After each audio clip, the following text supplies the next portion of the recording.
Just bought my mom a new car and a house, and that's a lot to say for a college dropout. I drove to New York with $10 to my name and brought back a couple platinum plaques on the plane and brought back that soul shit that changed the game.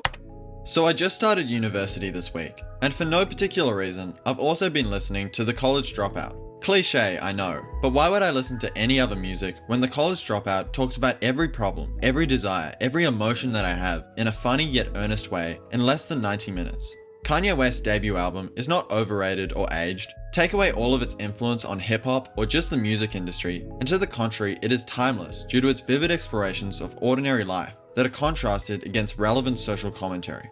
Where many of Kanye's albums correlate to a specific mood, for example Yeezus with anger or 808s and Heartbreak with sadness, you can bring any frame of mind to the College Dropout and it will find a way to speak to it. Stop me if you've heard this one before. Kanye is a great artist but an okay rapper. That's like saying someone is a great parent but an okay dad. It just doesn't make any sense, especially when you consider that this album features verses from Talib Kweli, Mos Def, Jay-Z and Common, and Kanye still isn't outshined. Anyway, the reason behind why the College Dropout is so relatable can be described in one word: honesty. Golly, more of that bullshit ice rap. I gotta apologize to Mos Kweli, but is it cool to rap about gold if I told the world I copped it from Ghana and Mali? Kanye worked on the College Dropout from as far back as the year 2000, and he actually planned to release it much earlier than it eventually did. In some interviews he said 2002, in others 2003, but it didn't end up dropping until early 2004. This is why the songs on the College Dropout are so evocative, because many of the lyrics were realities he was actually living at the time, such as having overdue bills, being rejected as a producer rapper, or later being involved in a near-fatal car accident. Kanye had even already planned out his next two albums, which would be called Late Registration and Graduation. I'd recommend checking out original versions of the songs from the album, such as We Don't Care, All Falls Down, and Through the Wire, which you can find on YouTube.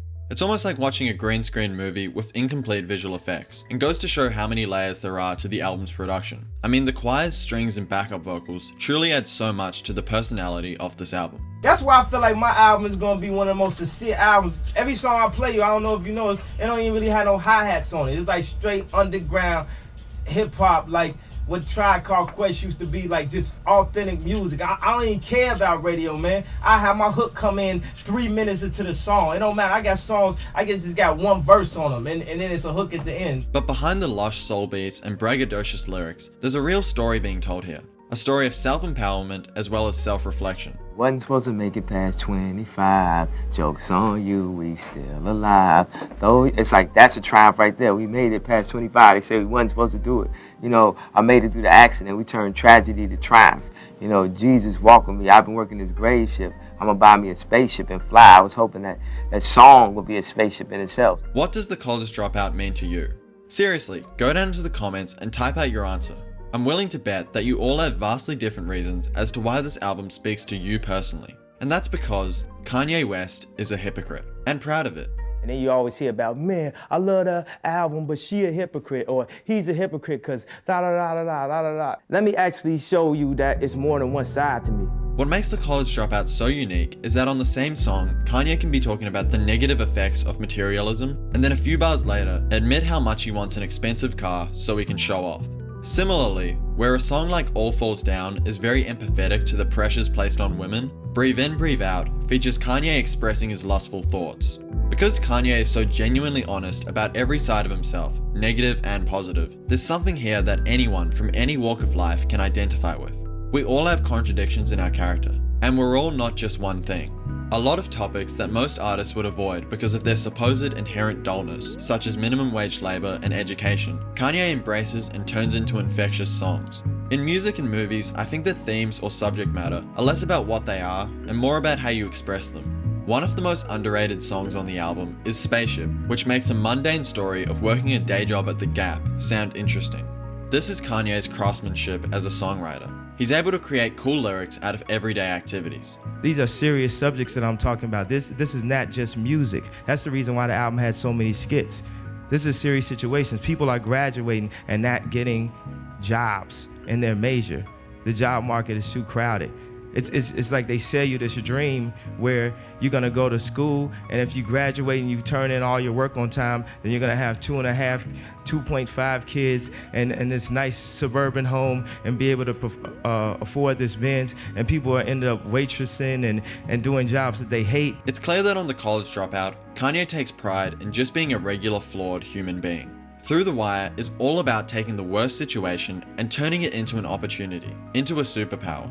I feel like everything that anybody ever said in life would be a disadvantage to me, I'm gonna make it my advantage. Everybody says you can't rap because you a producer. Okay. Oh, I ain't hear that beat. Oh yeah, I know, I produced it. I just rapped on it before you got a chance to hear it, you know what I'm saying? Like, I'm gonna use everything that everybody says that I can't do, and I'm gonna flip it to the positive. Like, I look at everything as a glass half full. Kanye's face smashed into the steering wheel of his car at 50 miles per hour. And 2 weeks later, he rapped the song with his mouth still wired shut. The music of the album became his medicine in the aftermath of the crash. But I have to just thank God for the situation that I'm in. You know, it's like we turned the worst thing into the best thing. Through the Wire, it seemed like it was the worst thing that could have possibly happened to me, and now it's obviously the best thing. Look how it exploded, and it made people care. It made people realize that I was a human being. Furthermore, Kanye might have been dismissed because he was a producer, but that doubt in the music community made it all the more surprising and impactful when it turned out he could rap just as ridiculously as he made beats. When I dropped College Dropout, I did it, and people was like, man, that you finished with your album, man, come on, produce something for me. Okay.